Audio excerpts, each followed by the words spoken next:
Bien, muchachos, entonces, por favor, empecemos antes de que nos cojan.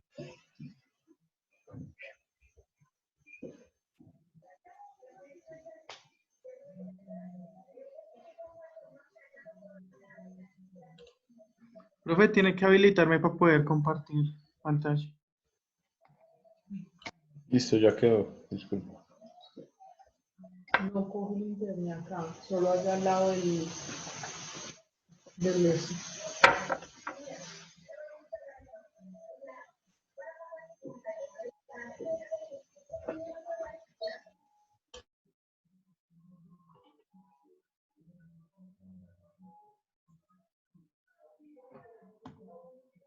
Bueno, pues atragantamiento. O sea, el atragantamiento sucede cuando alguien. Esto acá. Cuando a alguien se le bloquea, digamos, la respiración se puede bloquear con muchas cosas. Se puede bloquear desde con una moneda o no sé, una pepa de una fruta. Eh, Puede tener muchas consecuencias, las cuales se pueden ver con, digamos, de alimentos. Y los conocimientos de las técnicas, más que todo, ya les voy a hablar de ellas. Entonces pasamos a la siguiente. Espera. Pues acá les muestro, digamos, cómo podría ser, digamos, esto para evitar un tratamiento con una persona adulta o un bebé. Primero, pues darle 5 palmaditas en la espalda y no sé si sigue igual, pues ya utilizar la técnica English, ¿es que parece? Y a los bebés normalmente son palmaditas básicas y acostar, digamos, más que todo ellos sí se les puede poner en la posición de, digamos, la boquita hacia abajo y... Sí.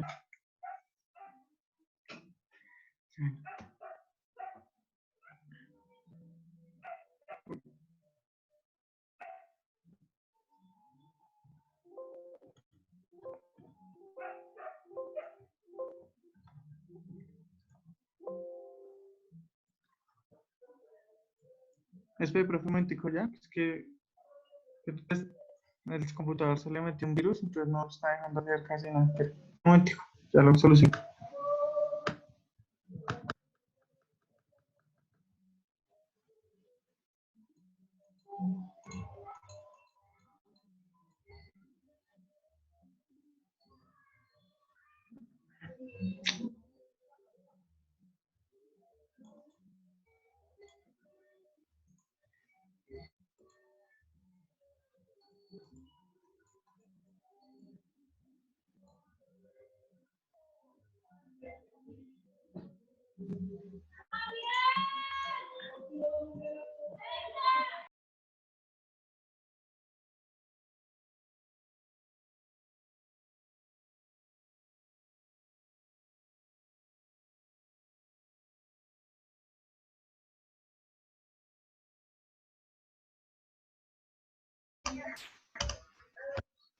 Bueno, parece que lo sacó hasta de la reunión.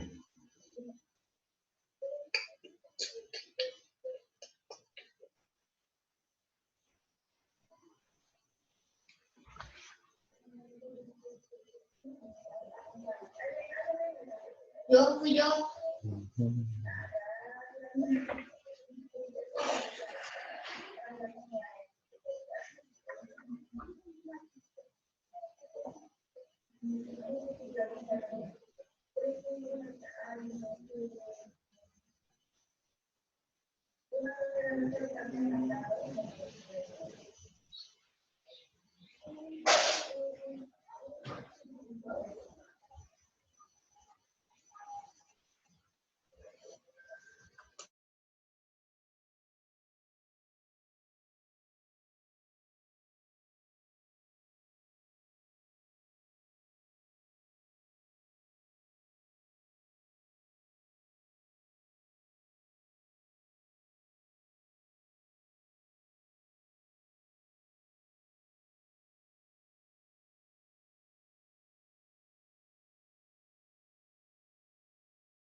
Buenas noches.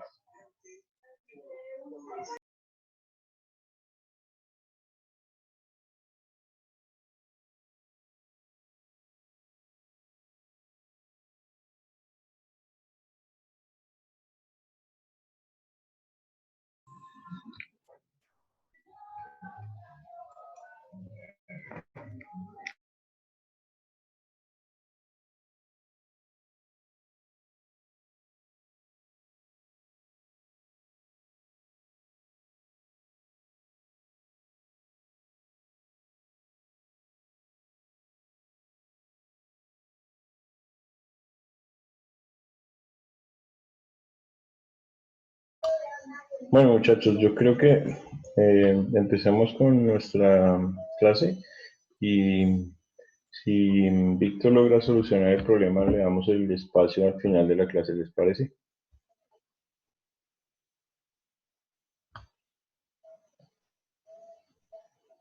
Sí, buenas.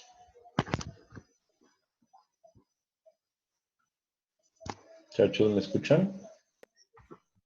Sí, profe. Sí, profe. Sí, profe. Sí, Sí, profe. profe. Déjale hueco.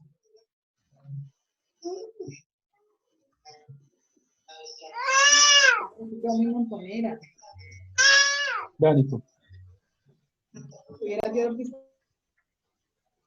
Bueno, listo, empecemos nuestra clase nosotros. Démosle el espacio a Víctor de que recupere su presentación.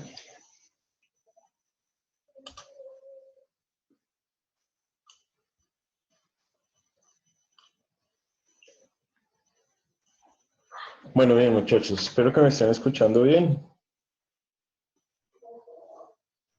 Vamos a empezar la clase. El tema que le corresponde a Víctor es un tema relacionado con... Es un tema relacionado con uy, Dios mío, ¿qué está pasando?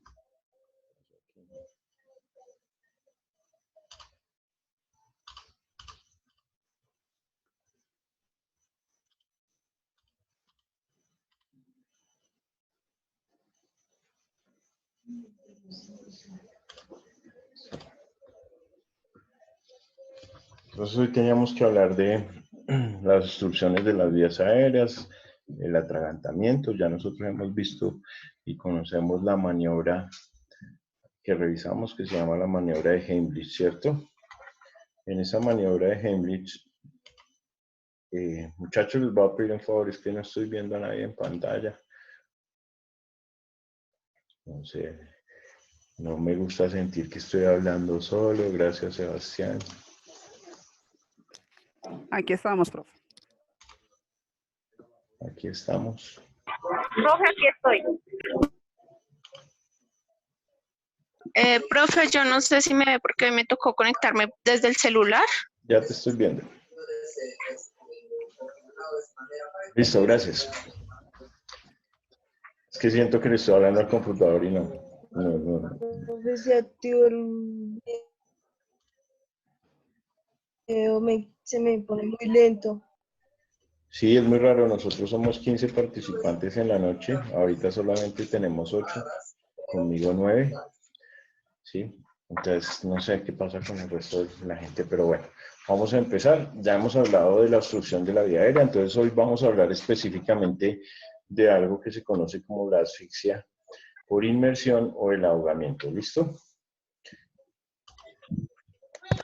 Entonces, vamos a hablar específicamente, vamos a definir qué significa el ahogamiento, cuál es la epidemiología o las edades en que más se presenta, con qué frecuencia, la fisiopatología que hace referencia a los daños que se van generando en el cuerpo, cuáles son los síntomas, las complicaciones. Obviamente vamos a hablar de los primeros auxilios y por último las medidas de prevención. Y al final de la clase pues vamos a hacer una pequeña actividad que tengo preparada dentro de la clase para que cambiemos un poquito la digamos que como hemos venido generando las clases, como para salir un poquito de la rutina, ¿listo? Bien, entonces esta definición es una definición clásica, es una definición de la Organización Mundial de la Salud del 2018. Esa definición clásica dice que el ahogamiento se define como el proceso de sufrir dificultades respiratorias por sumersión o inmersión en un líquido, con resultados que se clasifican en la muerte, la morbilidad y la no morbilidad. Entonces, ¿qué significa morbilidad?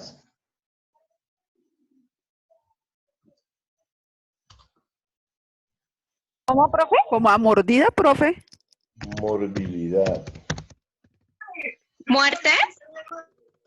No, muerte es mortalidad. Mortalidad igual muerte. Y morbilidad, ¿qué significará? La morbilidad es el daño o la afectación en nuestro cuerpo. ¿Listo? El daño en-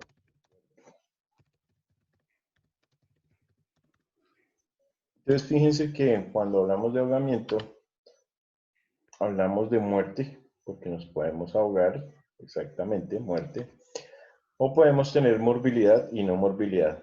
Puede que tengamos algún daño o una secuela producto de esa inmersión o sumersión en líquido. Y una no morbilidad quiere decir que, pues, además de recuperarnos al 100%, no nos va a quedar ninguna secuela. Esa es la definición clásica de la Organización Mundial de la Salud para el ahogamiento. Bien. Otras definiciones. Entonces acá vamos a hablar de tres términos importantes. El ahogamiento, el casi ahogamiento y el ahogamiento segundo o ahogamiento secundario.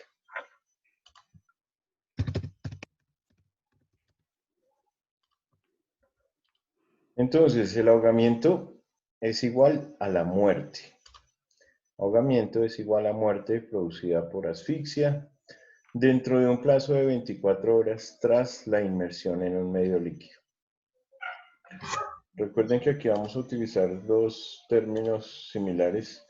La sumersión y la inmersión son términos Profe, similares. qué pena, ya, ahora sí. Es que se me va a salir porque un antivirus te está jodiendo.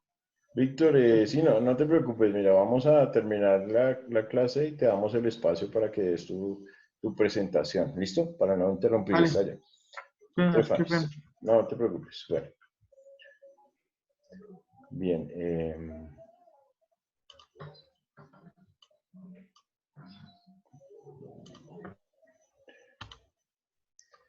Entonces, siempre que se ocurre la muerte, 24 horas después de ocurrido el accidente del ahogamiento, ¿sí? O dentro de esas 24 horas, pues se denomina un ahogamiento, porque la causa de la muerte va a ser esa.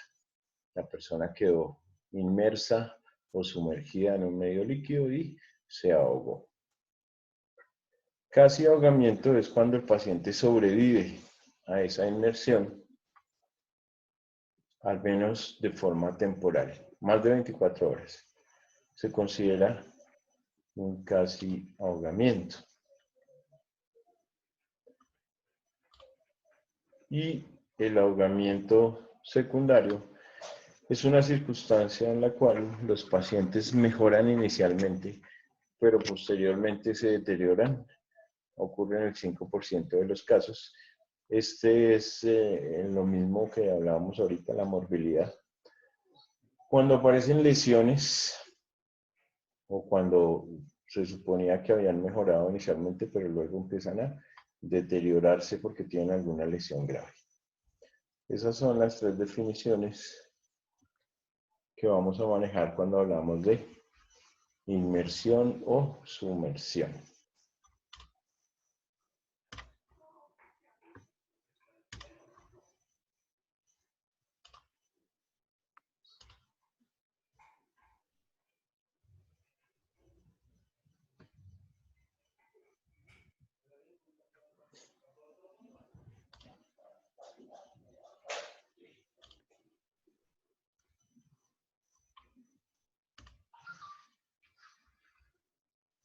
Listo. ¿Están copiando? Sí, señor. Listo. ¿Ya podemos seguir? Ya. Sí, ¿Podemos seguir? Bien. sí, señor. Bueno, la epidemiología también es una parte importante en este tema. Podemos decir que es la segunda causa de muerte por accidentes no intencionales en niños entre 1 y 14 años. Niños entre 1 y 14 años, segunda causa de muerte por accidentes. El riesgo de ahogamiento es mayor en niños, varones y personas con fácil acceso al agua. ¿Listo? Entonces estos datos también son importantes. Siempre que uno tiene una piscina en sus fincas o cerca, esas piscinas deben tener una protección y el acceso debe ser limitado, debe ser seguro. Sí, pero pues no solamente tenemos piscinas, sino también tenemos lagos, tenemos ríos, sobre todo digamos que en nuestro país, que es fluvialmente muy rico, pues encontramos ríos por donde quiera que vayamos, ¿cierto? Entonces ese acceso al agua es igual. Y aparte tenemos zonas, por decirlo de alguna manera, sitios de vacaciones y recreativos también dotados de muchas fuentes hídricas y de piscinas. Sin embargo, el grupo más afectado es el de los niños por debajo de los 4 años, seguido de los adolescentes entre los 15 y los 19 años. ¿Por qué consideran ustedes que los adolescentes entre los 15 y los 19 años son, digamos que un grupo en esta edad que puede ser más afectado?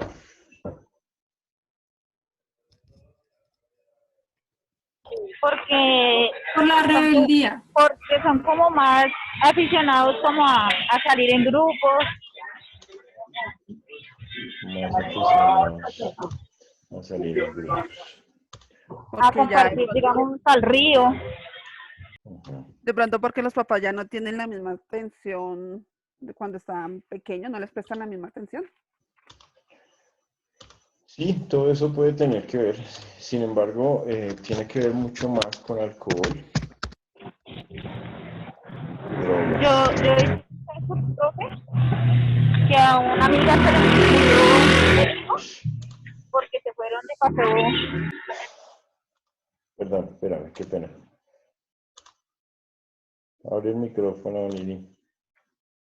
Yo he visto un caso, profe, que a una amiga se le mató un hijo porque se fueron que para el colegio y se fueron en grupo, después para el río. Y el chico tenía apenas 14 años y saltaron de un puente al río y el chico se cayó y se despegó la cabeza con una piedra y se sumergió y no se volvió a encontrar sino al otro día por allá, bien lejos, Listo, muy bien. después de 24. Sí, desafortunadamente son épocas de la vida donde pues la juventud hace que uno se crea como el chacho, ¿cierto? Que si está en un ambiente de piscina y tiene alcohol en la cabeza, entonces tiende a hacer clavados, piruetas, a jugar en el agua de manera irresponsable. Sí, entonces sí, esas son, digamos que las causas más marcadas de por qué pasa eso en ese grupo de edades. La mayoría de los ahogamientos se producen en agua dulce. Ocurren con más frecuencia durante los meses de vacaciones y los fines de semana. Claro, los festivos sobre todo, ¿cierto? Algunas condiciones médicas están relacionadas con el alto riesgo de ahogamiento. Entonces, si una persona sufre de epilepsia, si tiene un retardo o un retraso mental, y esas convulsiones no están tratadas adecuadamente, pues seguramente convulsionar en una piscina hace que uno pierda el control de todo. Recuerden que una persona en convulsión pierde su conciencia. Y perder la conciencia al interior de una piscina, pues si no tiene una ayuda cercana va a ser fatal. Entonces, desde el punto de vista epidemiológico, estos datos son los más importantes. Niños por debajo de 4 años y adolescentes entre 15 y 19 años, periodos de vacaciones y fines de semana, en fin. Bien.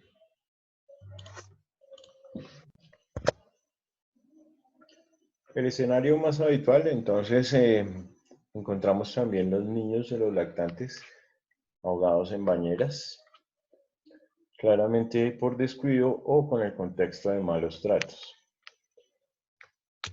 Si uno llegara a encontrar una víctima por ahogamiento y se trata de un lactante y murió en una bañera, pues uno claramente va a pensar en el descuido como primera opción. Pero también lo puede relacionar con un maltrato infantil, con que haya sido intencional, ¿cierto? Porque pues son casos que desafortunadamente también se ven de manera muy frecuente.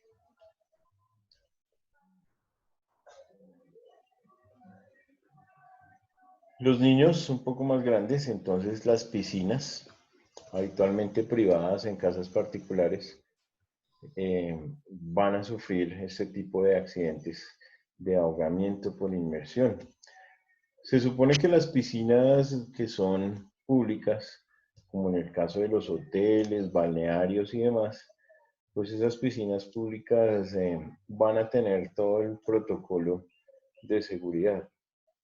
Entonces van a contar con el salvavidas, van a contar con la tabla de rescate, con las máscaras de oxígeno, con los inmovilizadores, los flotadores y demás, ¿sí? Mientras que una piscina privada que la tiene uno en su casa de campo, generalmente pues uno no le invierte mucho a ese tema de la seguridad, ni va a tener un salvavidas ahí todo el tiempo porque pues son gastos adicionales, ¿cierto? En el caso de los adolescentes, los ríos, los lagos, los canales y las playas, la mitad de los adolescentes están relacionados con el uso de drogas y alcohol, la mitad de los casos. En el caso de los lactantes y niños, generalmente están bajo la supervisión de un adulto que sufre un breve periodo de distracción y eso hace que pues ocurran los accidentes en los niños menores. Bien.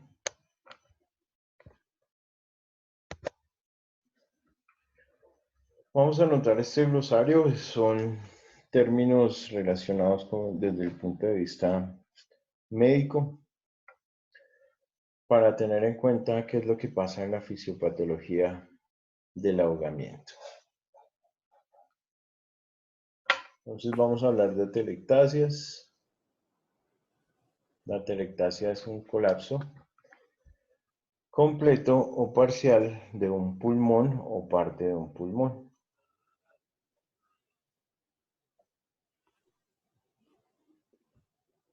Un colapso completo o parcial de un pulmón o parte de un pulmón. La compliancia pulmonar es una propiedad que permite el alargamiento o distensión de un pulmón.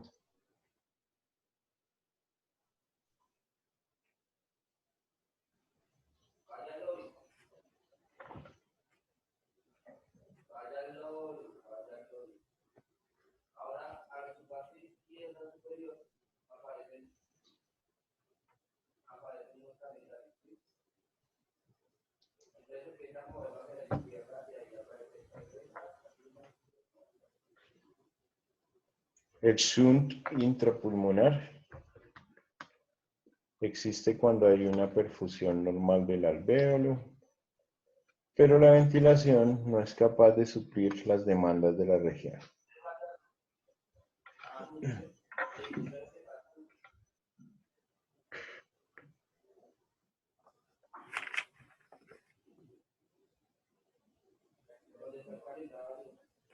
Y el laringoespasmo es un espasmo de las cuerdas vocales que dificulta el habla o la respiración temporalmente.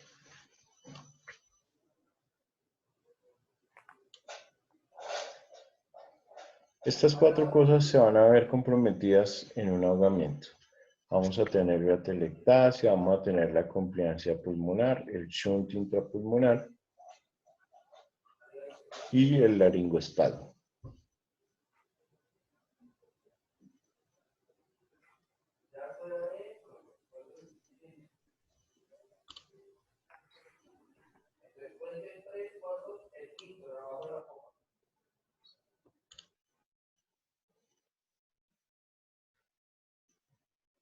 Entonces, en el caso del shunt, por ejemplo,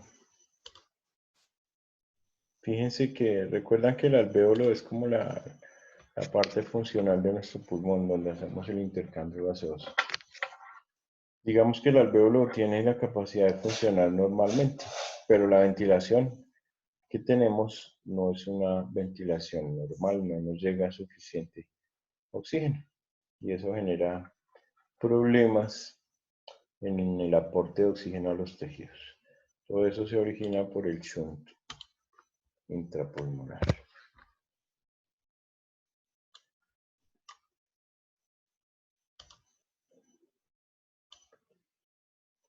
Esta va a ser entonces la secuencia de los eventos que vamos a tener fisiopatológicamente hablando. Lo primero que vamos a presentar es una reacción de pánico, obviamente, cuando estamos en esa situación de peligro por ahogamiento. Lo primero es esa reacción de pánico, una apnea voluntaria y movimientos natatorios instintivos. Vamos a tratar de nadar de manera instintiva, aunque no sepamos nadar. Y vamos a hacer apneas voluntarias. Seguidamente de esa apnea, uy, ¿qué pasó aquí con esto? Seguidamente de esa apnea,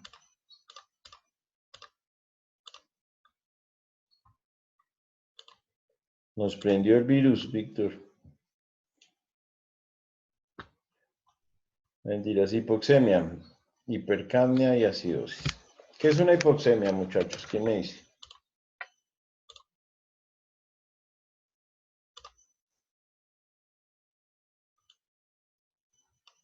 ¿Quién tiene idea de qué es una hipoxemia?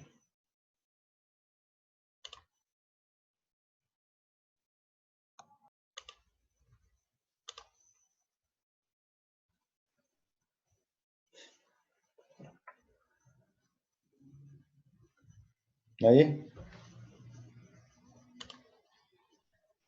La hipoxemia es una disminución del oxígeno en la sangre, que es el que va a ser llevado a los tejidos.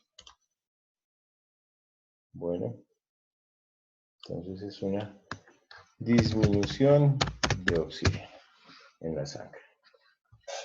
Esa es la hipoxemia. ¿Qué es la hipercapnia?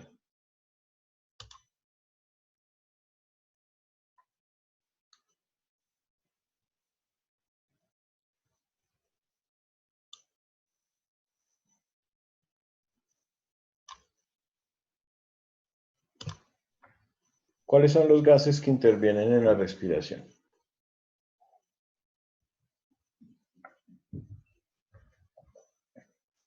Oxígeno y dióxido de carbono, CO2. Muy bien, el oxígeno y el dióxido de carbono. Entonces, si se nos disminuye el oxígeno, ¿qué pasará con el dióxido de carbono?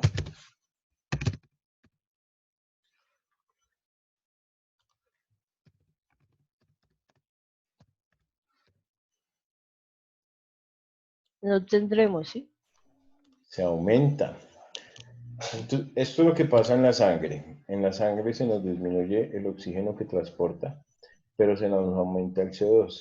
A eso se le llama hipercapnia y a la disminución de oxígeno se le llama hipoxemia. Y eso termina en una acidosis respiratoria que es generalmente fatal.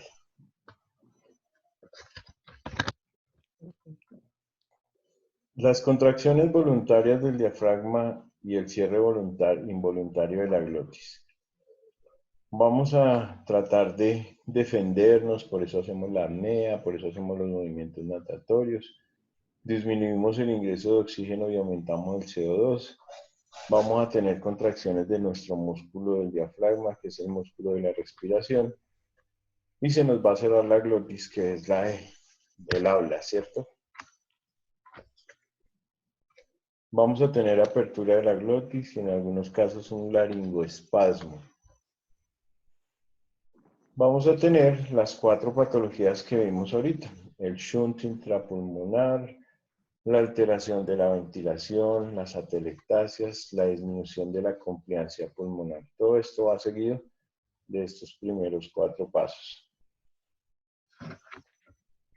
Ahí vamos a tener convulsiones. Luego vamos a tener un paro cardiorrespiratorio. Finalmente vamos a tener un daño hipóxico isquémico en el cerebro y por último la muerte. Acá es donde vamos a hacer como el límite entre la vida y la muerte. Nosotros podríamos pensar que acá, en este punto, todavía se puede recuperar el paciente. Hasta el punto 7 y hacia atrás. ¿Sí? Hasta el punto 7 podríamos decir que es recuperable. Después del punto 7, o sea, el daño hipóxico isquémico del cerebro y la muerte ya es irrecuperable.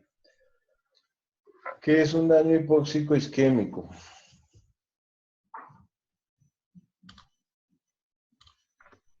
Eso significa la muerte de las neuronas. Y las neuronas son las células del sistema nervioso que no van a volver a aparecer, que no se regeneran, ¿cierto?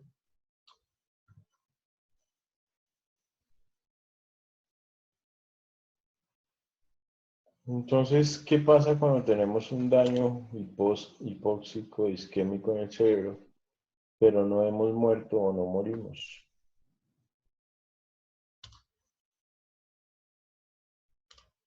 Vamos a tener una muerte cerebral. La muerte cerebral es como estar en coma, pero sin probabilidades de recuperación. Bien, hasta aquí vamos bien.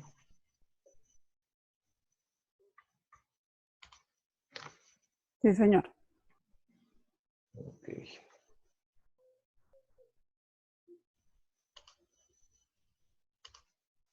Bueno.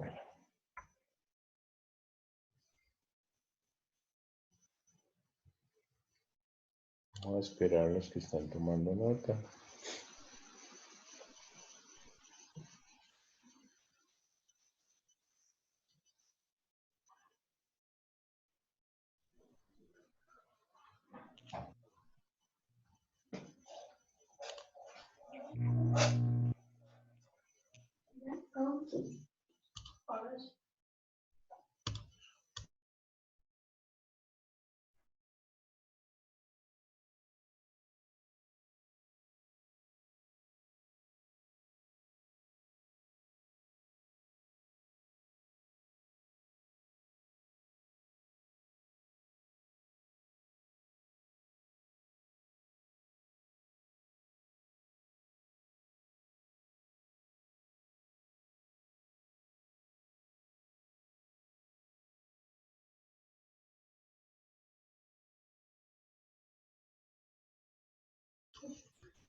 Bien.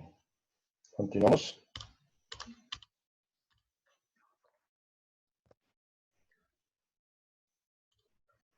Vamos a hablar entonces de los signos y de los síntomas en los ahogados. Ahogados. ¿Listo?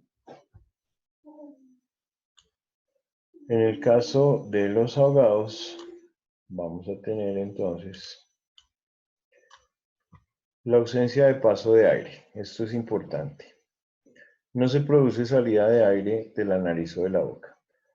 Cuando nosotros nos acercamos con nuestro oído a escuchar ese ruido que produce la entrada o la salida de aire, pues no vamos a producir ese ruido, no va a haber salida de aire por la nariz o por la boca.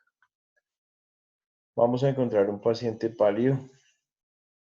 Vamos a encontrar un paciente frío, con piel fría. Vamos a ver que el tórax y el abdomen no se levantan ni bajan, que son los movimientos que ocurren cuando uno respira, ¿cierto? Vamos a tener una ausencia de ruidos respiratorios, no vamos a escuchar ningún ruido respiratorio.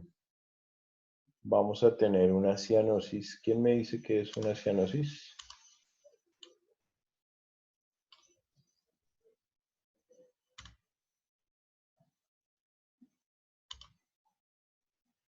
¿A qué les suena la cianosis?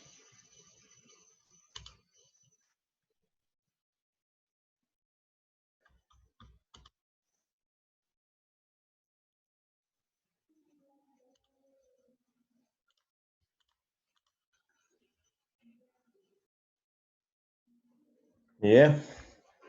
La cianosis, cuando uno se pone cianótico, es ese color, cuando a uno no le entra aire, es ese color morado o azul que tomamos nosotros, la coloración morada de las mucosas y de la piel, sobre todo de los labios, ¿no? De las uñas y de la piel. Esa es la cianosis. Entonces, cuando un paciente está cianótico, lo vamos a ver morado, ¿cierto? Cuando una persona se queda sin oxígeno, se pone morada. Vamos a tener un pulso débil o ausente. Vamos a encontrar un paciente con inconsciencia. Y vamos a encontrar un paciente en paro cardiorrespiratorio. Esos son los signos y síntomas relacionados con el ahogado. ¿Listo? ¿Ya los apuntaron? Bien. ¿Alguien falta para esperarlo?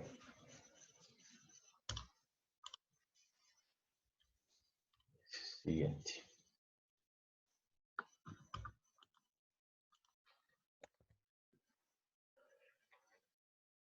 Los casi ahogados. Signos y síntomas en los casi ahogados. En este sí vamos a encontrar un sonido extraño al respirar. Y ese sonido se relaciona con un ronquido, un estridor y o una sibilancia.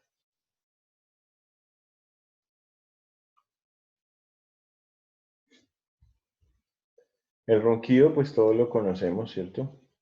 El estridor es un ruido que deja como cuando tenemos una infección respiratoria, tenemos secreciones, eso se denomina un estridor.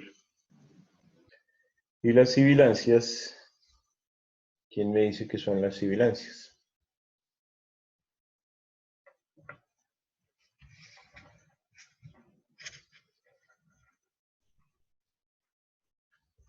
La sibilancia es como un pito, como un silbido que se escucha. ¿Listo? Ese silbido que se escucha al fondo cuando entra o sale aire. Se le llama sibilancia. Entonces estos son los ruidos respiratorios que vamos a encontrar.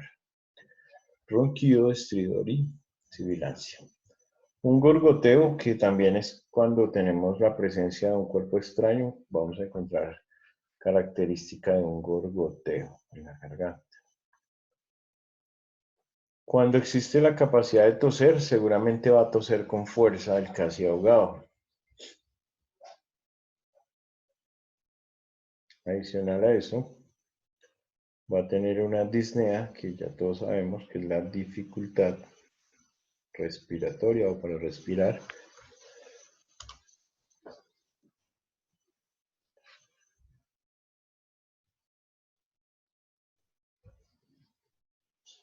vamos a tener tirajes supraclaviculares e intercostales. Los tirajes son las retracciones. ¿Alguien ha escuchado hablar de tirajes?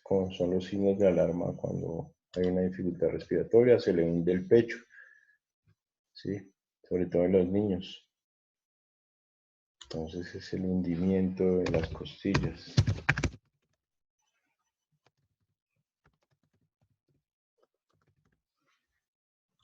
El pulso puede estar normal o puede estar aumentado y es posible que esté consciente o inconsciente. Estos son entonces los signos y síntomas relacionados con los casi ahogados.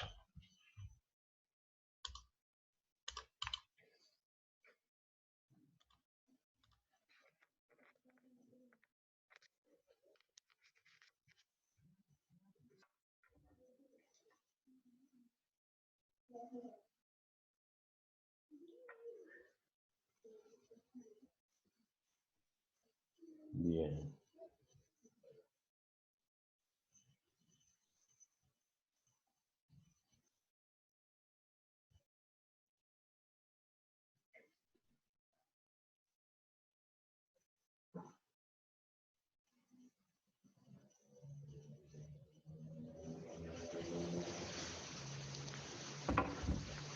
Siguiente. Hay unos criterios para valorar el pronóstico de los pacientes y esos criterios se miden por una escala fácil que se llama la escala o los criterios de Kohn. Esos criterios de Kohn se dividen en etapa A, etapa B y etapa C. Se sugiere este criterio porque es fácil y es rápidamente, se puede determinar rápidamente el pronóstico. Clasifica según los niveles de conciencia y está basado en la función neurológica. Fíjense que la función neurológica es parte primordial en la recuperación de la víctima. Especialmente el componente motor permite formular un pronóstico y definir las conductas a seguir. Cuando nosotros hablamos del sistema nervioso, decimos que el sistema nervioso tiene solamente 3 funciones. Sensibilidad, algo que se llama integración y algo que se llama motor. Siempre que nosotros valoramos el estado de conciencia o el sistema nervioso, las funciones del sistema nervioso simplemente son estas 3 cosas. ¿Listo? Entonces, a veces uno se complica un poco el tema cuando habla del sistema nervioso porque lo ve muy complicado. Pero realmente solo tiene que ver con que nosotros sentimos a través de nuestros órganos de los sentidos. Integramos esa información y generamos una respuesta. Eso es nuestro sistema nervioso. Y resulta que en esos criterios de Kohn, pues generalmente revisamos el componente motor y la función neurológica. ¿Qué pasa en la etapa A? Vamos a encontrar una víctima que está consciente. Incluye a los pacientes que están plenamente conscientes a su llegada al hospital. Van a tener un Glasgow de 15 puntos, que es el puntaje mayor de la escala de Glasgow, y tienen un 100% de supervivencia.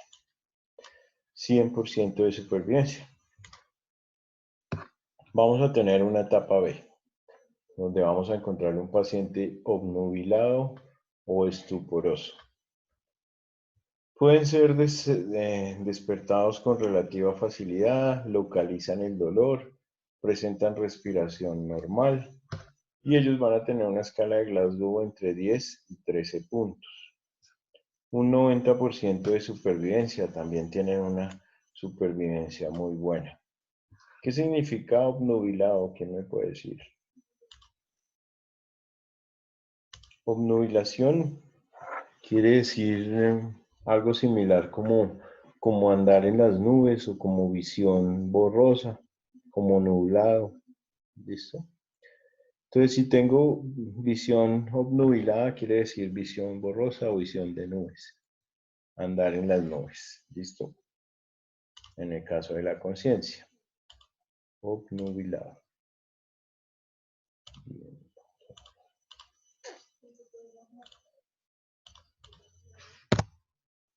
En la etapa C de CON, vamos a encontrar el C, que significa paciente comatoso, está en coma, con un Glasgow inferior a 6 y da una supervivencia del 66%. Esta etapa se la subdividen en C1, C2 y C3. C1 significa paciente con decorticación, C2 significa paciente descerebrado y C3 un paciente flácido. En la decorticación es una respuesta flexora al dolor. Cuando siente dolor, flexiona. En el descerebramiento, cuando el paciente siente dolor, lo que hace es extender las extremidades. Y en el caso flácido es que no hay una respuesta al dolor y el paciente ya no respira, está en apnea. Entonces se podría decir que las etapas A y B de CON al ingreso prácticamente no tienen una mortalidad. Las complicaciones son muy poco frecuentes en la etapa B de CON. La morbimortalidad se concentra entonces solamente en la etapa C de CON, con altas probabilidades de presentar secuelas neurológicas o de fallecer.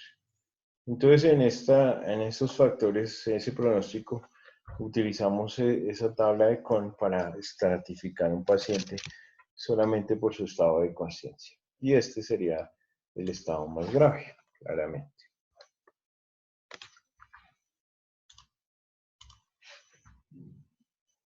Bien.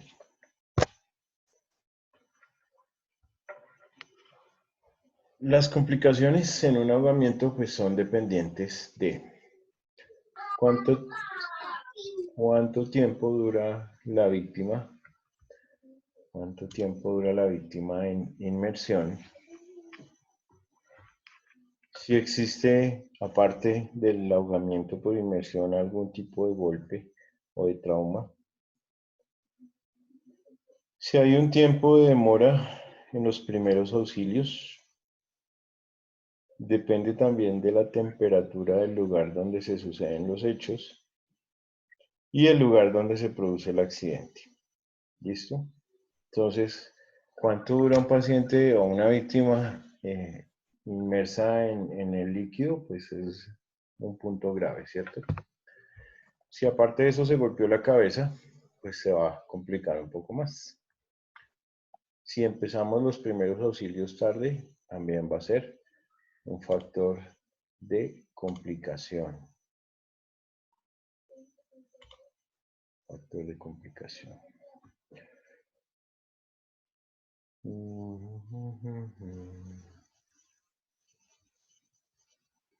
Bien. La temperatura del lugar. Fíjense que pues digamos que en Colombia, por ser trópico, en la mayoría de los sitios donde tenemos piscinas y eso son tierra caliente. Pero pues hay personas que pueden ir a lagos, a montañas o a sitios fríos y obviamente eso les va a complicar su estado de salud, la temperatura. El sitio donde se produce el accidente también es muy importante. Si es cerca o no a un centro de atención, ¿cierto? El hospital en este caso. Todo eso tiene que ver dentro de las complicaciones que se puedan presentar por un ahogamiento por inmersión. Preguntas hasta aquí. ¿Nada?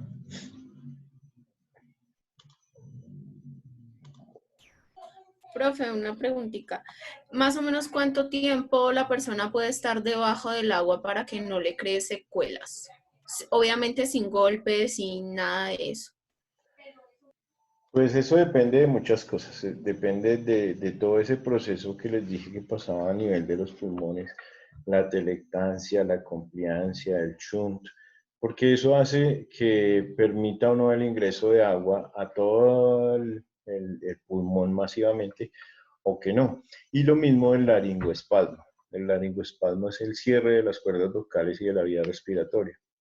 Eso también hace que tengamos la probabilidad de que mucha parte del pulmón no esté llena de líquido, ¿sí? Entonces una persona pues podría durar aproximadamente hasta 5 minutos, ¿sí? ¿Por qué? Porque si se quedan sin oxígeno, recuerden que las neuronas solo duran más o menos 8 minutos sin oxígeno. Y es el tiempo que tenemos para recuperarlas. ¿Listo? Entonces, Gracias, profe. más o menos son eso, como 5 minutos el tiempo de exposición. ¿Cuáles tendrían que ser esas complicaciones a corto plazo? Entonces, si nosotros tenemos un paro respiratorio, ese paro respiratorio seguramente nos va a terminar en un paro cardiorrespiratorio. Ese concepto queda claro, ¿cierto? El paro respiratorio, solamente el paro pulmonar, y el cardiorrespiratorio también incluye el paro del corazón. La acidosis respiratoria por un aumento de CO2 va a producir arritmias. Entonces las arritmias se generan por un aumento del CO2. ¿Cómo se le llama el aumento del CO2? Arritmia. No. El que me diga.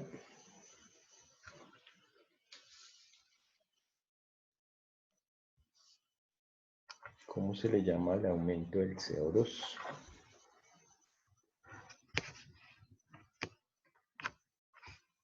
¿Cómo se le llama la disminución de oxígeno? Hipercapnia. Eso, hipercapnia. Muy bien. Bien, Estefanía, gracias. La hipotermia puede ser leve o puede ser grave. ¿Qué es la hipotermia? La disminución de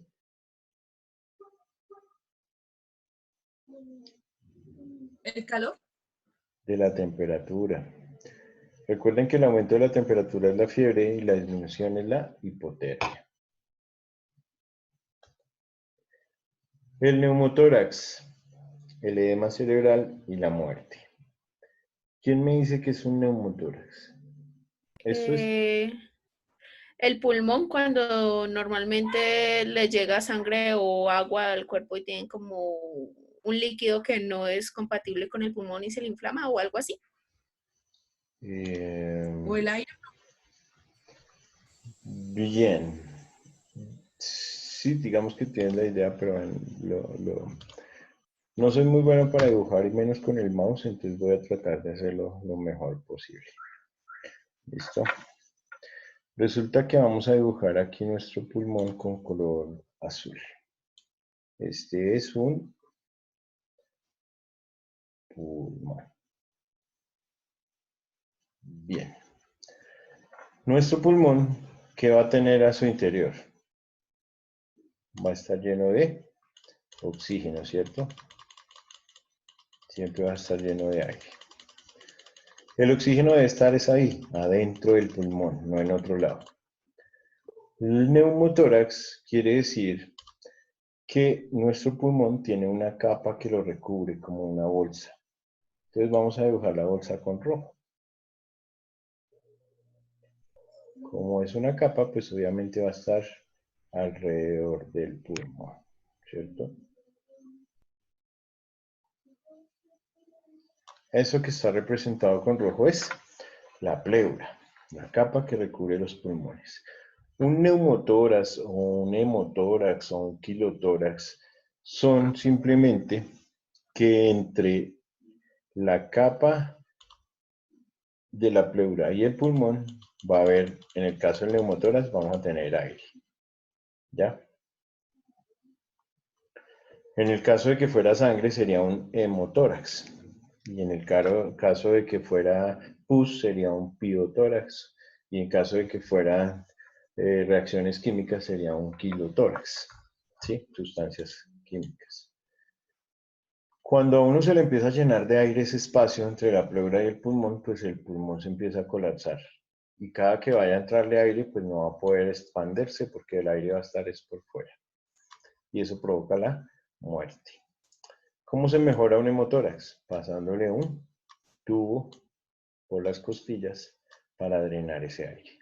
Y que ese tubo va a una botellita que se llama una trampa de agua.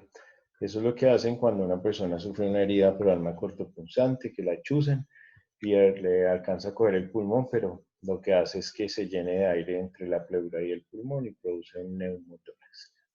¿Listo? Por eso esas personas que tienen esas heridas con armas blancas, generalmente les pasan tubos por el tórax para drenarles ese aire que está contenido ahí. Bien, estas son las complicaciones a corto plazo. El neumotórax, el edema cerebral, la muerte, acidosis respiratoria, arritmias, la hipotermia. Las complicaciones a largo plazo. El trauma, el miedo al agua, ¿cierto? Una persona que haya sufrido un accidente y que haya estado involucrada en eso, que casi se ahoga, pues le va a coger miedo a las piscinas, al río, al agua, en fin, ¿cierto?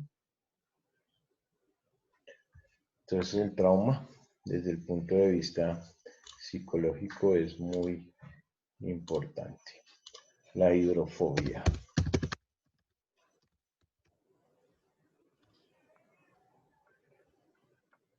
Neumonía por aspiración. Quiere decir que el individuo, la víctima, tomó mucha agua o líquido y después de que se recuperó hizo una infección o hizo simplemente una inflamación de los neumocitos y a eso se le llama una neumonía. Complicaciones. Intoxicación por productos químicos como el cloro.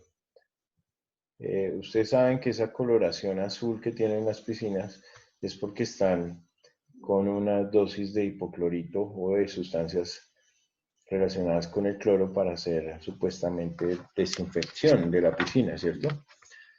Entonces, consumir esa agua de la piscina también puede generar una intoxicación y ya hemos hablado de las intoxicaciones, ¿cierto? Bien. El daño neurológico se descubre después de exámenes, las imágenes diagnósticas, la resonancia magnética nuclear o la tomografía axial computarizada, el TAC o la resonancia. También son exámenes que se hacen para descubrir a largo plazo alguna secuela por ese accidente. Si hay algún trauma, o sea, algún golpe, buscar si hay infecciones en el sitio del golpe, si hay sepsis, que es infección, o traumas dependientes, fracturas, luxaciones, esguinces y demás.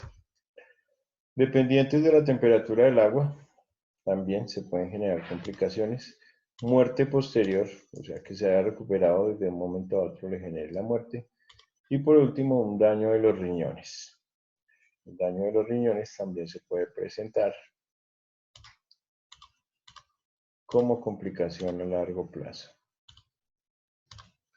Bien.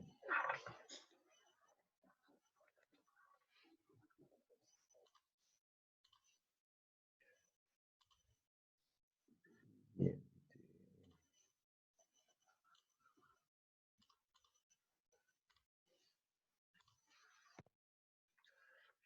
Vamos a hablar de los primeros auxilios.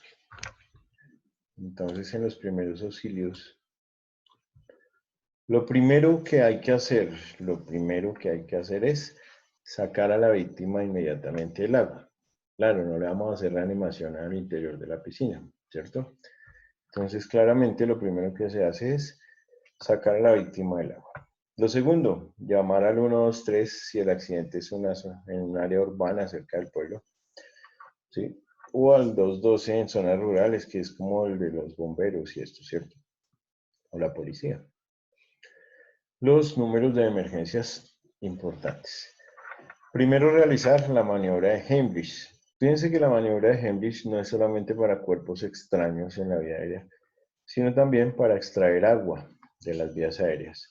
Y luego colocar inmediatamente de costado para que la víctima expulse el agua. Entonces, la maniobra de Heimlich, ¿cómo se hace? Tenemos que apoyar nuestro brazo más o menos en la boca del estómago, entre el espacio que hay entre la apófisis sifoides y el ombligo. Y ahí generamos una presión en la posición que está este señor. Adicional, tenemos que colocarle la cara a la paciente o a la víctima de medio lado como está aquí en la imagen. Recuerden que a veces, en la mayoría de los casos hablábamos que la columna tenía que estar recta en los otros tipos de accidentes y demás. En este caso no, tenemos que colocarla de lado para que el agua que salga no se devuelva. ¿Listo? Y la presión la hacemos así como se muestra, por encima del ombligo y entre la apófisis sifoides. Esa se llama la maniobra de Heimlich. La otra es la posición para el vómito. En la posición para el vómito vamos a tener lo mismo. Hay que despejar la vía aérea, ¿sí? Colocar el paciente en la posición de salvamento o de rescate, que ya todos conocemos. ¿Por qué? Porque si vomita, pues eso va a hacer que no se vaya a broncoaspirar. ¿Queda claro? Bien.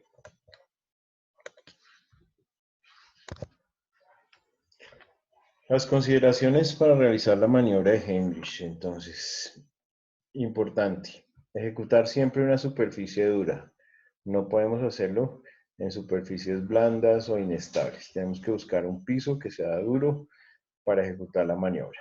Que la paciente descanse realmente su cuerpo sobre una superficie dura. La víctima está acostada con la cabeza de lado para que expulse el agua. Bien. Y se eviten obstrucciones de las vías aéreas por reingreso del líquido. Localizar el puño de la mano en el abdomen, 2 centímetros sobre el ombligo, ya lo había mencionado. Comprimir y hacer ventilaciones simples. Ingresar aire por la boca 2 veces. Como en el caso de las respiraciones en la reanimación cardiopulmonar, igual lo hacemos en 2 ocasiones y hacemos las compresiones de Heimlich. ¿Ustedes han visto películas de salvamento de un ahogado? Cuando sacan a la víctima de la piscina o del mar y eso. Sí, supongo. En alguna ocasión, cuando había unos guardianes de la bahía o cosas así similares, lo que hacían era acostar al paciente y darle, uno lo veía como un masaje cardíaco, como si le estuvieran dando masaje al corazón. Pues fíjense que ese masaje al corazón no es tal, es la maniobra de Heimlich y se le hace en el abdomen, en la boca del estómago, 2 centímetros por encima del ombligo. Pareciera que fuera masaje cardíaco, pero es completamente diferente. Lo que estamos haciendo es un Heimlich. ¿Listo? Iniciar la resucitación tipo ABC. Ya la conocemos, el ABC de la reanimación. Aquí están las imágenes y su significado o su definición en inglés. El A que significa airway, el B que significa breathing y el C que significa circulation. En el caso del A, pues que significa despejar las vías aéreas, se hiperextiende el cuello, ya sabemos cómo, elevamos el mentón o la mandíbula, se observa la boca y si existe algo dentro de ella, se le extrae con el dedo en posición de gancho y se evalúa la respiración. En el caso de la ventilación, valorar entonces si la víctima no respira, se puede preparar para iniciar el RCP, iniciar ventilaciones con 2 insuflaciones rápidas. 2 insuflaciones rápidas mediante respiración boca a boca. En el caso de los bebés, cuando hacemos respiración, no vamos a hacer la boca a boca, sino boca, nariz, boca. En los bebés hay que tapar tanto la nariz y la boca para hacer las insuflaciones. ¿Listo? Valorar la circulación. Eso se debe determinar con la existencia del pulso. Ya todos sabemos cómo se hace. Idealmente se hace en el cuello, en la carótida. En niños mayores a 1 año y en adultos y en lactantes se recomienda la arteria del brazo. o la femoral, ya que en el cuello, pues digamos que su diámetro es más corto o son más gordos y el pulso es más difícil de palpar. Para poder así iniciar la reanimación cardiopulmonar o RCP. Bien.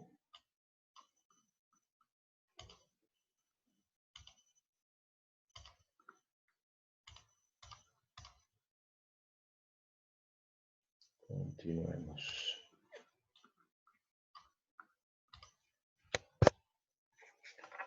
Por último, si el paciente se encuentra consciente, si respira y posee pulso, se debe colocar de lado, es decir, en posición de recuperación y estar alerta hasta que llegue el servicio de urgencias. ¿Listo? Si las maniobras de resucitación ABC fueron infructuosas, es decir, si el paciente está inconsciente, no respira o no tiene pulso, se debe iniciar de inmediato la técnica de RCP. Entonces, si cuando valoramos la vía aérea, la ventilación y la circulación, encontramos que no hay pulso, ni conciencia, ni respiración, pues de inmediato vamos a iniciar con el RCP, ejecutando las maniobras necesarias hasta que llegue el servicio de urgencias. Acá en estas imágenes nos muestran cómo realizar el RCP en bebés. Fíjense cómo tenemos que abordarlo con los dedos o con la mano. Los dedos gordos o los pulgares se colocan en esta posición y así vamos a generarle las compresiones del tórax para la reanimación cardíaca.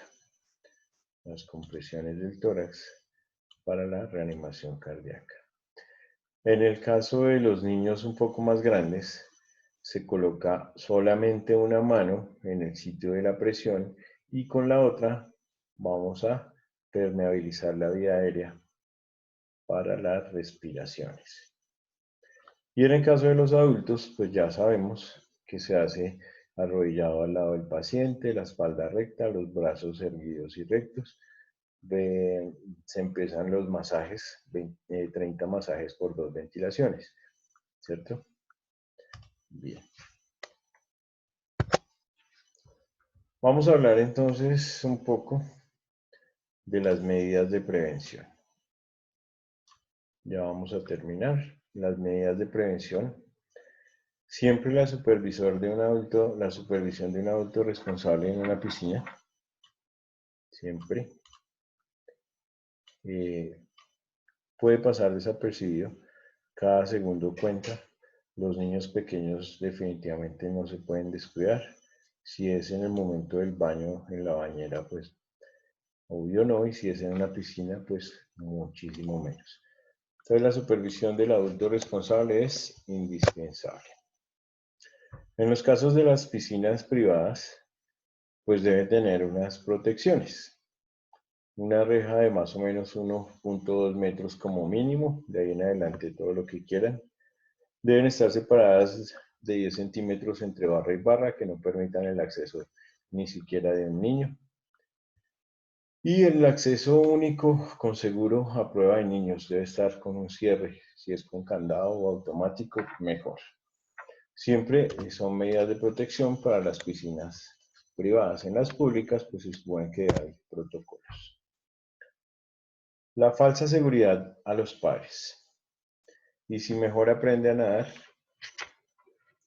entonces, recién a los 4 años de edad, los niños logran tener habilidades neuromusculares adecuadas para poder flotar.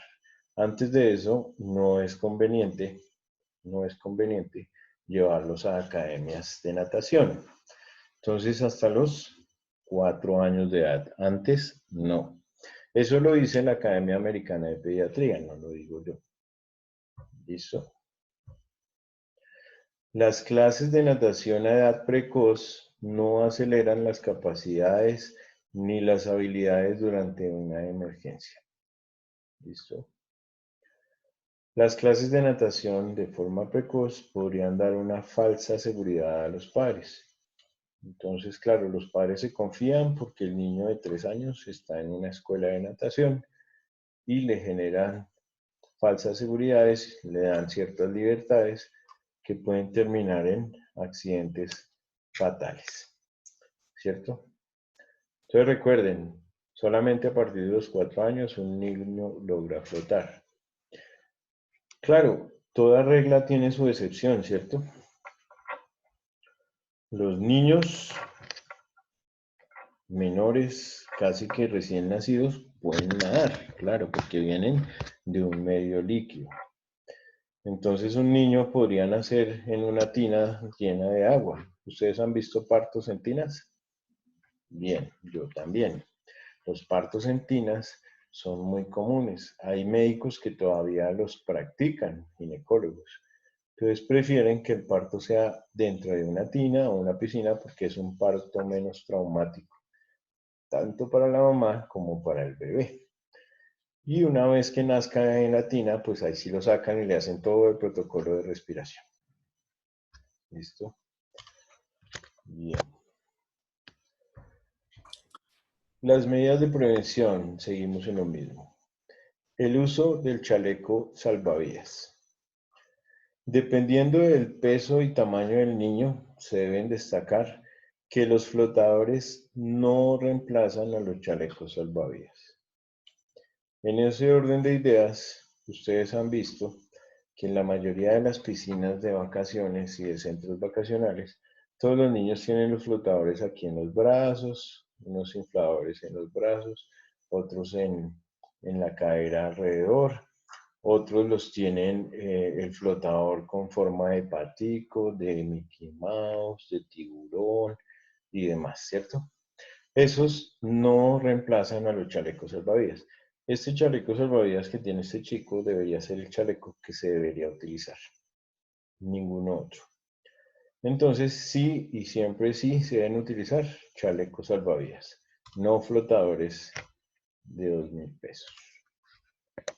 ¿Listo? El comportamiento es responsable. Evitar piqueros. Piqueros quiere decir clavados, ¿cierto? Vamos a colocarlo aquí en términos nuestros, clavado. De piscina, ¿no? Bien. Sin conocer la profundidad de la piscina. Sin conocer la profundidad de la piscina. Saltos arriesgados o correr alrededor de las piscinas. Todo eso genera riesgos, ¿cierto? Entonces, cuando hay chicos que les gusta realizar este tipo de prácticas, saltar, dar 3 saltos mortales antes de caer, que el tobogán y ese tipo de cosas, pues se consideran arriesgados. Los clavados, sin conocer la profundidad de la piscina, también son peligrosos. Recuerden que con la misma fuerza que entran, así mismo se van a recibir contra el suelo, independiente de que estén en un medio líquido. Entonces, antes de lanzarse a una piscina, sería bueno tantear qué tan profunda es. ¿Listo? Adicional a eso, vamos a encontrar algo muy frecuente y está relacionado con el alcohol. El alcohol en las piscinas casi que es mandatorio, ¿cierto? Disminuye la capacidad de la reacción ante los peligros. Cierto, una persona en un estado de ebriedad no va a reaccionar o va a tener esa capacidad de reacción ante un peligro. Se relajan en la vigilancia de un niño, ¿cierto o mentira? O algunos dirán que no, que eso, mejor dicho, yo soy el padre más responsable del mundo, ¿sí? Pero pues la realidad es que cuando están bebiendo alcohol, se relajan en su cuidado. Y no me refiero a la piscina solamente, sino a otros escenarios, ¿cierto? Y así no estén tomando alcohol, uno generalmente siempre se tiende a descuidar. Ah, fue madre. Bueno, sí, claro, puede pasar, pero pues en el caso del alcohol se acelera un poquito ese descuido. ¿Listo? Bien. Preguntas. ¿No hay preguntas? Bueno. Ya para terminar, bueno, esta imagen, bañarse solo en playas habilitadas, eso en el caso de cuando uno viaja a la costa, ¿sí? Tiene ese acceso a las playas, pues siempre hay que buscar esos sitios donde se puedan habilitar, estén habilitados. En algunos casos los manejan así con banderas, ¿cierto? Bandera roja, playa no apta, bandera amarilla con precaución y la bandera verde, que son playas aptas para el baño. Eso depende de los sitios públicos, de los lugares a donde uno frecuente. Bien, preguntas hasta acá nada, ¿no? Bueno, ¿qué hora es?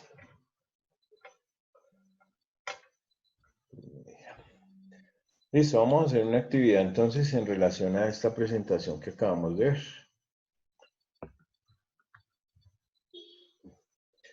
Y hoy estuvo como pesado el día, yo estoy cansado, pero no es viernes todavía. Vamos a utilizar el chat. Vamos a utilizar nuestro chat.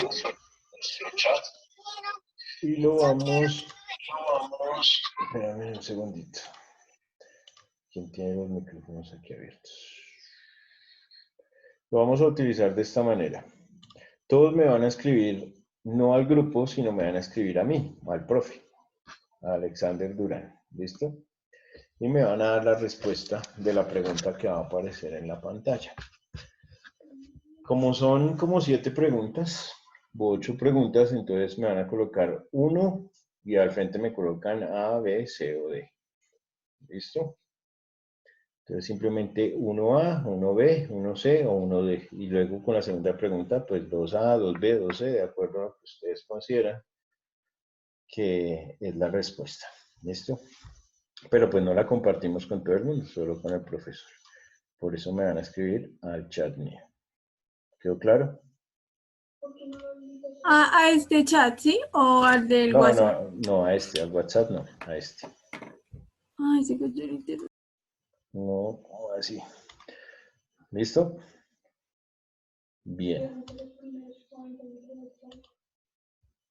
Listo, ya todos se ubicaron en el chat. Vamos a empezar. Entonces, primera pregunta.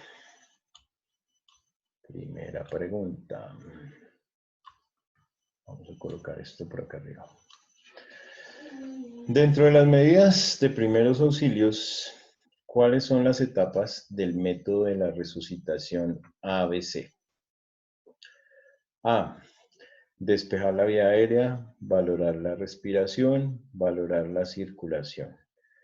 B. Examinar pupilas, despejar la vía aérea, valorar la circulación. C. Realizar la maniobra de Heimlich, valorar la respiración, el RCP. RCP, ventilaciones y pulso. Contesten ahora, si no saben, no contesten. No, mentiras. Espérenme un segundito. ¿Ya la mayoría contestó? Vamos a ver.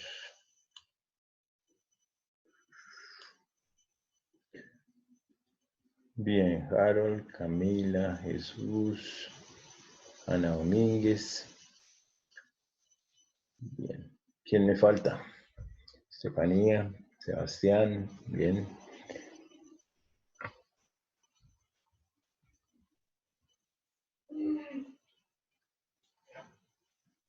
Uy, pero aquí me falta gente. Hay algunos que ya se les olvidó. ¿Profe, al privado o al privado? ¿Al chat privado? To me, solamente to me. No para everyone. Jesús, tienes que enviarme el mensaje a Alexander Durán, no a everyone, ¿ok? Para la próxima. Listo, respuesta. Ahí está la respuesta. Entonces la respuesta claramente es la A. Muy bien. Continuamos. Segunda pregunta. Dentro de las medidas de primeros auxilios, es consideración de la maniobra de Heimlich. A. Comprimir el esternón de la víctima. B. Colocarse detrás de la persona. C. Colocar a la víctima sobre una superficie dura. Y D. Valorar las pupilas dilatadas.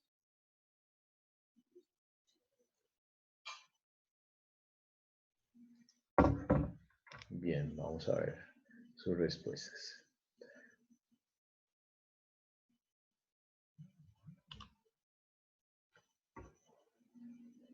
Bien, 2, pregunta 2.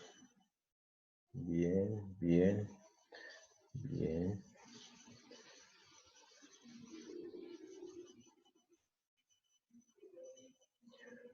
Bien.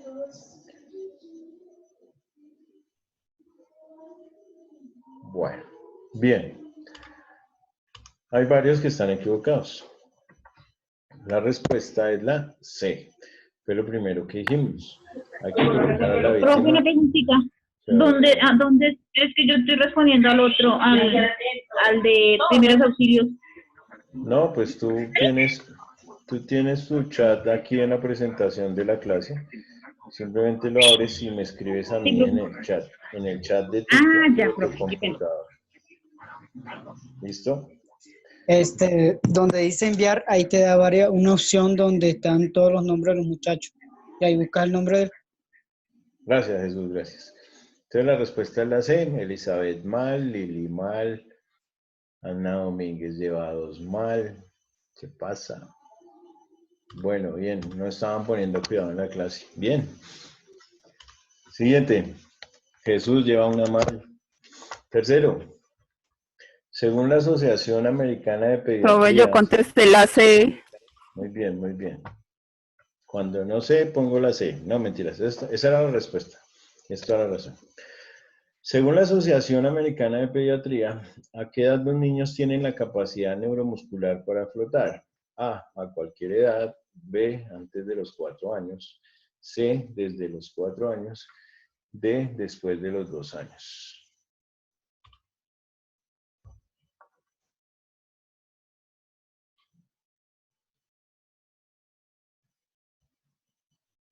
Bien, bien, bien, bien, bien.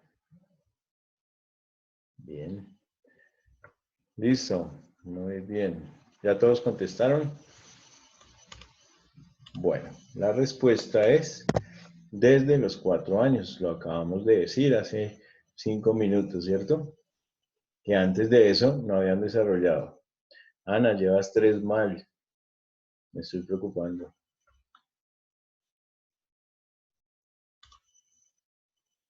Bien. Siguiente. Como medida de prevención, se recomienda que los niños utilicen alitas inflables, chalecos salvavidas, alitas inflables y flotador inflable. Nada, así está muy fácil.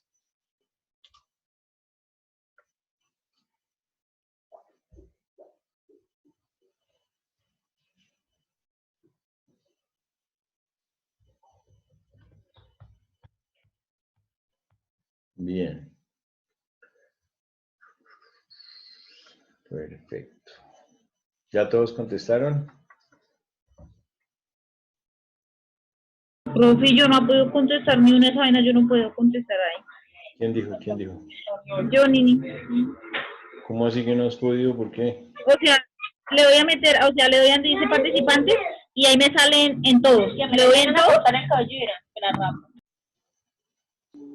No, donde dice chat, donde aparece ¿qué es eso?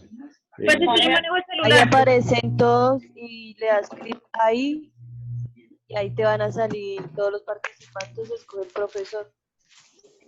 Nini, si estás en el chat hay una parte donde dice más. Eso, explíquenle. Es cierto lo que dice donde Camila. dice más. Un cuadrito verde en la parte de abajo. Elizabeth, pero más suave. Un cuadrito verde en la parte de abajo, en la parte superior. Bueno, listo. Perdón. Que le baje el volumen. Tranquila que igual Nini me está enviando las respuestas a mi WhatsApp. No hay lío. Yo ya sé lo que ella está contestando. Finalmente, entonces, la respuesta para esta pregunta es el chaleco salvavidas. Ojo, Jesús, porque contestaste mal y lo acabamos de explicar, que el chaleco Sí, profe. salvavidas era el que se utilizaba siempre. Bien. Siguiente. ¿En qué grupo es más frecuente la asfixia por inmersión? Menores de 2 años y adultos mayores. B. Adultos y adolescentes en estado de ebriedad. C. Personas que sufren asma. D. Menores de 4 años y adolescentes entre 15 y 19 años.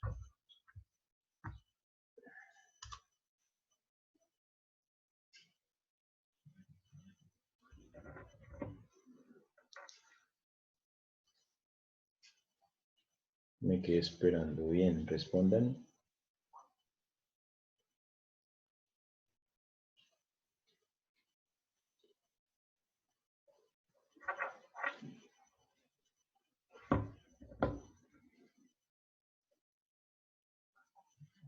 Bien. Bien. Bueno, que esa no me la sabía. Bien. Listo. Vamos a dar la respuesta. La respuesta es la D. Entonces, Harold, Jesús, nuevamente Ana. Ana como que no estuvo en clase hoy. Preocupante. Sí, no, Y si lo profe, dijimos, mala y tres buenas. ¿cierto, Camila, que lo dijimos? Sí, profe, hablamos que era lo de, también le puse de ejemplo del chico que se cayó de 14 años. Eso, Nini venía como caminando por la calle porque hasta casi nos atropella la moto que pasa. ¿Cierto? ¡Ay, sí, profe! Bueno, bien. ¿Qué es lo primero que se debe hacer en los primeros auxilios? A. El RCP. B. La maniobra de Heimlich. C. Buscar objetos que podrían estar obstruyendo la vía aérea. D. Sacar del agua a una zona segura.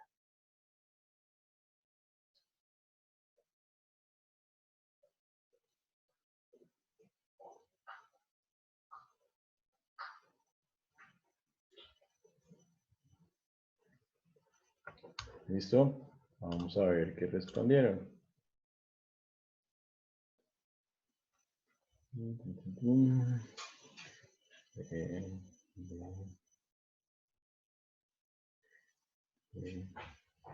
¿Quién más?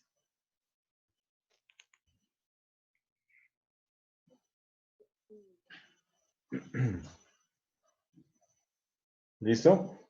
¿No hay más?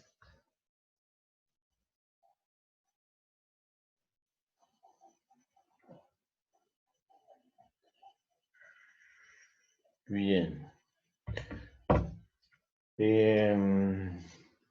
Respuesta. Vamos a ver la respuesta. D. Sacar del agua a una zona segura. Bien. Bueno, ya cada uno de ustedes se va dando cuenta de cuántas han fallado, cuántas van bien, cuánta atención. Profe, yo fallé porque las dos primeras no las puedo responder porque no tuve la... Ajá. O sea, no entendía cómo era, a dónde era. Sí, por eso les digo, cada uno de ustedes saben en qué respuestas han fallado, cada uno hace su autoevaluación y se da cuenta qué tanto cuidado me pusieron, ¿sí? ¿Qué tal les Pero hubiera... no tiene nota, profe. No, pero todo nota, no, porque pues... No digas eso que Ana no... ¿Cómo le fue en esta, profe Ana? Bien, Ana ya se recuperó. Pero el que sigue mal es usted, ya lo vi por ¿Entiendes ahí. lo que contestó Ana? ¿Qué es lo que contestas Sí, tú? sí, no, sí ve. Que de 3-3. Bien. Siguiente. Y esto que estaba comiendo chocolate con pan. Sí, ya nos dimos cuenta. ¿Cuál de las siguientes complicaciones es a corto plazo? El neumotórax, el daño neurológico, el trauma, miedo al agua o la tetraplegia.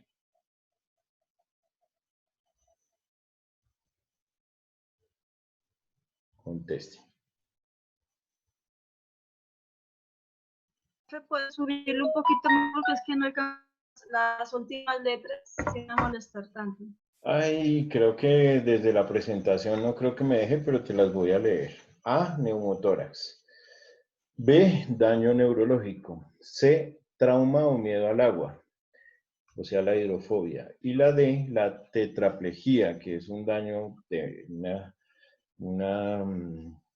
cuando quedan como parapléjicos, pero de las 4 extremidades.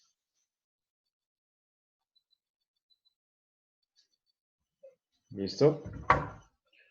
Vamos a ver sus respuestas, entonces. Listo, Laura Camila dice la C. Andrea, Harold la C. Jesús Montes la C. Se copió de Camila y perdió porque era la A. ¿Sí ven? No, muchachos. Yo caí en cuenta, pero ya era tarde. No vuelvo a seguir de malo paso a Harold. Bueno, bien. Entonces, vamos con la octava. ¿Cuál de los siguientes es un signo o síntoma en los ahogados? El gorgoteo, la ausencia de paso de aire, el pulso aumentado o el sonido extraño al respirar.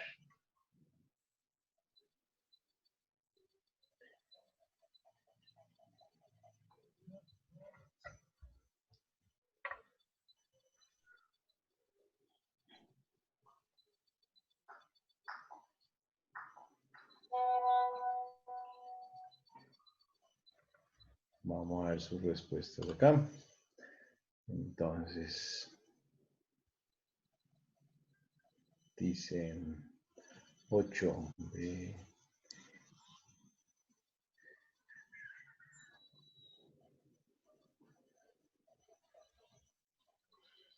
Bueno, bien. Muy bien. La respuesta es la ausencia del paso de aire. Recuerden que en el ahogado no hay respiración. Entonces, cuando uno se le acerca con el oído, no va a sentir paso de aire. ¿Listo? Jesús, recuerde. Bien. Bien. Bien, Bueno. profe, voy yo. ¿Qué tal lo estuviéramos calificando? Bueno, muchachos, espero que se hayan relajado un poquito con la práctica, como para cambiar un poquito el método de la clase. Estuvo bueno, profe, ¿para qué? Vamos a parar aquí Muchas gracias por todo. Vamos a pausar el video acá.